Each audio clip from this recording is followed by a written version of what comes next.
Assalamualaikum. This is Danish Taj and you're watching Pakistan affair lecture. आज का हमारा topic है जी खिलाफत मूवमेंट 1919 टू 1924। ये हमारा इंडो पाक हिस्ट्री और स्पेशली पाकिस्तान अफेयर के पोर्शन में बहुत ही इंपॉर्टेंट टॉपिक है। ठीक है, इसके बारे में आप लोगों ने मल्टीपल टाइम्स सुना होगा। इसका इम्पैक्ट उस एरा पे भी था और उसके बाद आने वाली जो डेवलपमेंट्स थी उन पे भी था। ये इसकी इम्पोर्टेंस काफ़ी ज़्यादा है और ये जो लेक्चर है ये मैंने कॉम्पैक्ट करके लिखा हुआ है। इसके जो पॉइंट्स हैं ये एज इट इज़, ये इनकी अपनी ज़ात के अंदर कंप्लीट अलग टॉपिक्स हैं। इनको आप गौर से समझेंगे तो आपको इसकी समझ आएगी, वरना जो फर्स्ट टाइम स्टडी कर रहे हैं उनको जस्ट देखने से समझ नहीं आएगी। ठीक है, तो लिहाजा आपने गौर से समझना है तो इंशाल्लाह बहुत अच्छा हो जाएगा। सैलिएंट फीचर्स देखते हैं जी इसकी, इसमें क्या क्या डेवलपमेंट्स हुई थी, कैसे कैसे हुई थी। सबसे पहले खिलाफत कमेटी बाय मोहम्मद अली अंसारी। अब इसका बैकग्राउंड क्या है? वर्ल्ड वार 1 चल रही है। वर्ल्ड वार 1 में जो ब्रिटिश और अलाइड फोर्सेस हैं दे वर अटैकिंग ऑटोमन एम्पायर। 1914 से लेकर 1918-19 तक वो ऑटोमन एम्पायर को ब्रेक कर रहे थे। वहाँ पे जो खिलाफत थी, खिलाफत को हमारे जो इंडिया के जो मुसलमान थे वो उनको अपना हेड मानते थे। ठीक है, मुस्लिम उम्मा के सरबरा या रूलर्स। ठीक है, अब जब ब्रिटिश फोर्सेस उनको ख़त्म कर रही थी, ऑटोमन एम्पायर को ब्रेक कर रही थी टर्की को, तो ये मुसलमानों के लिए काबिल कबूल नहीं था। ज़रा सा ध्यान से देखें, छोटा सा मैं मैप बनाता हूँ। टर्की का कुछ इस तरह का मैप है। ठीक है, कुछ इस टाइप का ही। इसके साथ यहाँ से ईरान टच होता है और यहाँ पर पाकिस्तान आ गए। ठीक है, पाकिस्तान इंडिया। अब ये जो एरिया है, ये जो एरिया है, यहाँ से पाकिस्तान डायरेक्टली उस खिते के साथ टच होता था और टर्की जो है वो अरब्स पे भी और मिडल ईस्ट पे भी रूल कर रहा था। ठीक हो गया, ये मैं इसे इरेज कर लेता हूँ। टर्की सारे एरिया को रूल कर रहा था, तो मुसलमान उनके जो लीडर्स थे उनको अपना सरबरा, अपना लीडर मानते थे।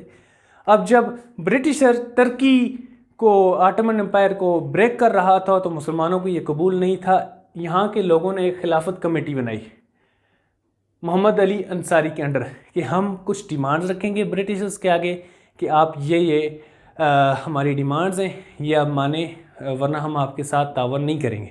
अब इसके लिए क्या किया मुसलमानों ने? अपने साथ Hindus Congress under the leadership of Gandhi अपने साथ मिला लिया। ठीक है, गांधी ने कहा ठीक है हम आपके साथ तावन करेंगे। उनके कुछ अपने मोटिव्स भी थे, लेकिन खिलाफत तहरीक में गांधी ने मुसलमानों या मुस्लिम लीग का साथ दिया, ये साथ देने का वादा किया। खिलाफत कमेटी बन गई, उसमें इन्होंने पॉइंट्स रख लिए कि हम ये डिमांड रखेंगे। उसके बाद खिलाफत डेलीगेशन जाते हैं जी 1919 में लंदन। मोहम्मद अली जौहर और शौकत अली जौहर, मौलाना शौकत अली जौहर, मौलाना मोहम्मद अली जौहर के अंडर एक डेलीगेशन जाता है। वहाँ पर अपनी डिमांड्स रखते हैं, कुछ हुक्मरानों को मिलने की कोशिश करते हैं, उन्हें अपनी डिमांड्स बताने की कोशिश करते हैं। बहरहाल बात नहीं बनती। ठीक है, जब बात नहीं बनती तो फिर ये क्या करते हैं? रेडिकल स्टेप्स उठाते हैं। ठीक है, यहाँ पर आकर इनमें गुस्सा आ जाता है इंडो पाक में। ये उसके नतीजे में किसका ऐलान कर लेते हैं? Non cooperation movement. अब ये जो नॉन कोऑपरेशन मूवमेंट थी इसमें कांग्रेस ने भी भरपूर साथ दिया, गांधी ने भी भरपूर साथ दिया। हम आपकी चीज़ें नहीं खरीदेंगे, we won't buy your products, हम आपकी यूनिवर्सिटीज़ में नहीं पढ़ेंगे, हम आपकी जॉब्स नहीं करेंगे। या इस तरह के कुछ रेडिकल स्टेप्स होते हैं जो कि नॉन टैक्सेशन, जो कि रूलर को उनके घुटनों के बल ले आने के लिए उठाए जाते हैं। हम टैक्स नहीं देंगे, आपकी चीज़ें नहीं खरीदेंगे, हम अपनी बनाई हुई चीज़ें खरीदेंगे, आपस में ही ट्रेड करेंगे, आपके साथ हम तावन नहीं करेंगे, आपकी फ़ौज में हम हिस्सा नहीं लेंगे। तो फिर रूलर किस बात का रूलर? ठीक है, ये नॉन कोऑपरेशन काफ़ी हद तक सक्सेसफुल हुई। ठीक है, अब होता क्या है, नॉन कोऑपरेशन तो स्टार्ट हो जाती है, लेकिन इसके बाद एक इंसिडेंट हो जाता है, जलियांवाला बाग इंसिडेंट। ये जो जलियांवाला बाग है, जलियांवाला बाग, ये अमृतसर, जो इंडियन पंजाब का शहर है अमृतसर, उसमें एक जगह है जलियांवाला बाग। आप अगर गूगल करें तो ये एरिया इस तरह का एक किला टाइप कुछ इस तरह की बिल्डिंग है, उसकी एक शॉर्ट सी एंट्रेंस है। ठीक है, फॉर एग्जांपल इस तरह की जगह है, इस तरह की, इसमें कुछ शॉर्ट सी एंट्रेंस, एक ही वन साइडेड एंट्रेंस, बाकी 3 साइडों पे बिल्डिंग थी। यहाँ पे लोगों ने क्या किया, प्रोटेस्ट किया ब्रिटिश रूलर्स के आगे, जो पंजाब के जो रूलर्स थे, जो भी थे, ठीक है, वो गवर्नर थे, जो भी प्रोटेस्ट किया। प्रोटेस्ट की इजाज़त नहीं थी। ये हज़ारों लोग, सैकड़ों लोग वहाँ पर जमा हुए प्रोटेस्ट करने के लिए। तो वहाँ का जो हेड था ब्रिटिश सरकार का, उसने पुलिस को ये हुक्म दिया कि आप लोगों पे फायर करें। उन्होंने ओपन फायर किए। अब कुछ स्टैटिस्टिक्स के मुताबिक इसमें हज़ारों लोग मारे गए, और कुछ विकीपीडिया के मुताबिक इसमें कोई 1000 से 1200 लोग मारे गए, मतलब सैकड़ों तो थे ही थे, और इससे ज़्यादा ज़ख्मी हुए। एक बहुत बड़ी मैस किलिंग थी, ठीक है। जब इतनी बड़ी किलिंग हुई तो फिर लोगों में तो गम गुस्सा मज़ीद बढ़ गया। गम गुस्सा तो ज़ाहिर बात बढ़ना ही था। लोकल लोगों को एक सरकार मार रही है और बेवजह मार रही है, जस्ट उनको पीसफुल प्रोटेस्ट भी नहीं करने दे रही। तो इसके बाद मुसलमानों ने किस चीज़ का ऐलान किया, हिजरत मूवमेंट का, 1990 में, कि हम यहाँ से हिजरत कर रहे हैं। कहाँ? अफ़गानिस्तान। अब डोंट नो किसने इन्हें ट्रैवल डेस्टिनेशन सजेस्ट की थी। अफ़गानिस्तान कोई और अच्छी जगह सजेस्ट कर लेते। अफ़गानिस्तान इन्होंने हिजरत मूवमेंट की, कुछ सैकड़ों लोग गए यहाँ से अफ़गानिस्तान गए। जब वहाँ पर जाकर पहुँचे तो पता चला कि इन्हें तो पहले इन्फॉर्म ही नहीं किया था। अफ़गानिस्तान की जो लीडरशिप थी, उन्होंने आगे से इन्हें एक्सेप्ट नहीं किया, वापस भेज दिया। इन्हें वापस आना पड़ा। जब वापस आए तो बहुत ज़्यादा डीमोटिवेटेड थे। ठीक हो गया। अब बुनियाद क्या है, खिलाफत मूवमेंट। यहाँ पर ये ब्रिटिशर्स के साथ इस हद तक आ जाते हैं, अपने लोग भी मरवा दिए और हिजरत करके भी जा रहे हैं, ठीक है।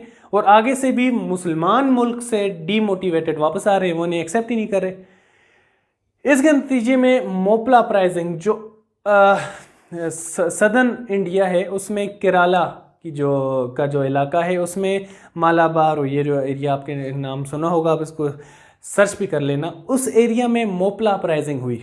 एक कम्युनिटी थी, कुछ रिलीजियस लोग थे, इन्होंने रेडिकल स्टेप्स लिए। ये मुख्तलिफ स्टेप्स लेते थे। वहाँ की जो ब्रिटिश लीडरशिप थी, वो ज़ाहिर बात है ब्रिटिश डायरेक्टली खुद हर जगह पे रूल नहीं करते थे। वो लोकल इंडियन, लोकल हिंदूज़ हों या मुस्लिम्स हो, उस एरिया के जो राजा थे, चौधरी ले लें या वडेरा ले लें, जो भी बड़े बड़े होते थे, उनको मिलाकर अपने साथ हुक्मरानी करते थे। तो मोपलाज ने वहाँ के जो लोकल राजास थे और ब्रिटिश एम्पायर के जो नुमाइंदगान थे, उनके खिलाफ अपराइजिंग शुरू कर दी, रेडिकल स्टेप्स लिए, अगवा करना, चोरी डकैती करना, कत्ल व गारत करना, इस तरह के सैकड़ों वाक़यात होने लग गए, ठीक है।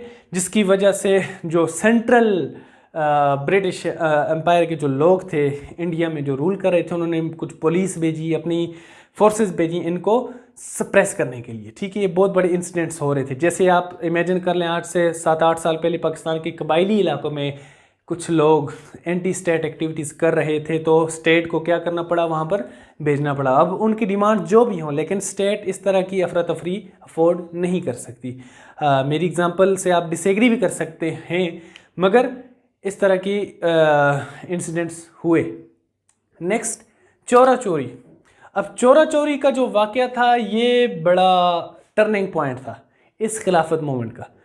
अब यहाँ तक गांधी और कांग्रेस मुसलमानों का साथ दे रहे थे, मगर चोरा चोरी का जो इंसिडेंट होता है 1922 में, ये उत्तर प्रदेश का जो इलाका है इंडिया में, उसमें एक पुलिस स्टेशन था।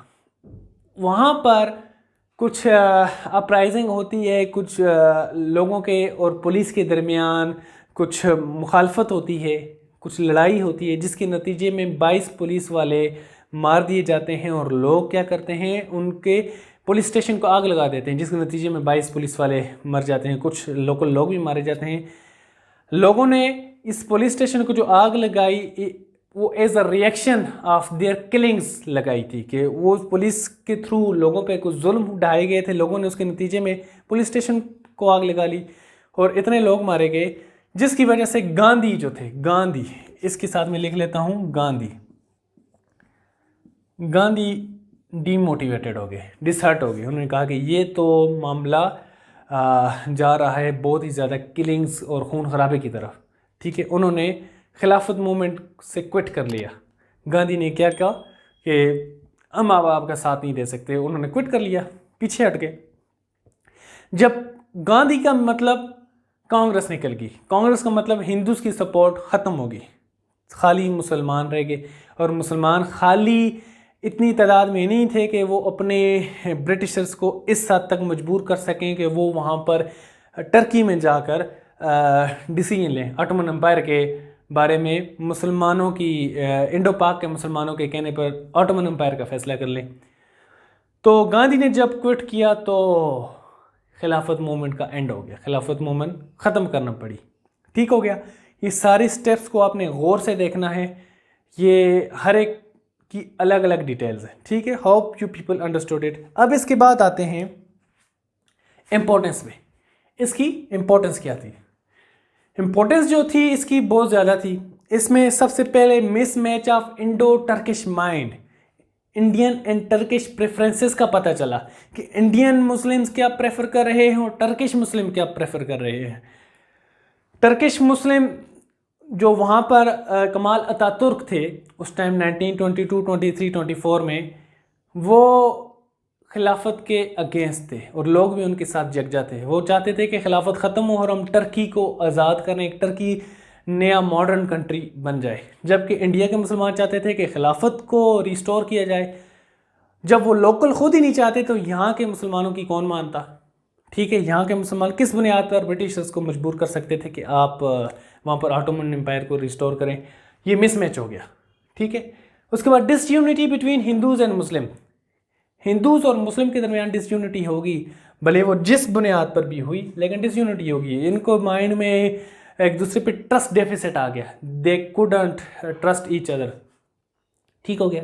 उसके बाद टू नेशन थ्योरी, जब डिसयूनिटी हुई तो टू नेशन थ्योरी की बर्थ तो नहीं कह सकता, मज़ीद स्ट्रेंथ मिली टू नेशन थ्योरी को कि हिंदूज़ की प्रेफरेंसेस अलग हैं, मुस्लिम की प्रेफरेंसेस अलग हैं, ये लोग एक साथ नहीं चल सकते। ठीक है, अब हमें अलग ही मुल्क बनाना पड़ेगा क्योंकि हम सेम काज के लिए कभी भी इकट्ठे नहीं हो सकते।